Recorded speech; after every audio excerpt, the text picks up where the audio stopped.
টেকসই ও নিরাপদ মহাসড়ক গড়ে তোলার লক্ষ্যে 4টি জাতীয় মহাসড়কের পাশে দূরপাল্লার ট্রাক চালকদের জন্য পার্কিং সুবিধা সম্বলিত বিশ্রামাগার স্থাপনের উদ্যোগ নেয় সড়ক বিভাগ। এর অংশ হিসাবে সিরাজগঞ্জের পাঁচলিয়ায় 2020 সালে 13 একর জায়গার উপর গড়ে তোলা হয় ট্রাক টার্মিনাল, যেখানে 100 ট্রাক পার্কিং এর ব্যবস্থা, চালকদের জন্য শয়নকক্ষ, ক্যান্টিন, গোসলখানা, নামাজের জায়গা, প্রাথমিক চিকিৎসা সেবা কক্ষ, যানবাহনের ত্রুটি মেরামতের জন্য ওয়ার্কশপ এবং ওয়াশজোন থাকার কথা। তবে নির্মাণের 5 বছরে চালু হয়নি টার্মিনালটি।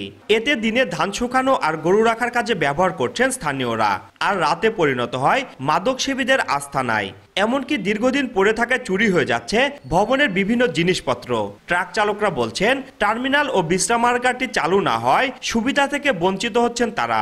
কাজটা করছে ঠিক, কিন্তু এখন ফালায় রাখছে, এখন এটাও কাজ হয়ে আছে। যারা লং জার্নি করে রাত জায়গায় যায়, ঘুম টুম পারলে একটু সুবিধা হয়। এখন আমাদের এই গাড়িগুলো রাস্তায় যে কোনো জায়গায় রাখতেছি, তেল চুরি হয়ে যাইতেছে, কিন্তু ওখানে টার্মিনালে কোনো গাড়ি ঢুকাইতে পারলে, সিকিউরিটি থাকলে অবশ্যই আমাদের জন্য সুবিধা হবে। রাস্তার সাইডে গাড়ি রাখলে ছিনতাই হয়, চুরি করে ব্যাটারি নিয়ে যায়, আর এটা হইলে আমাদের অনেক ভালো হবে।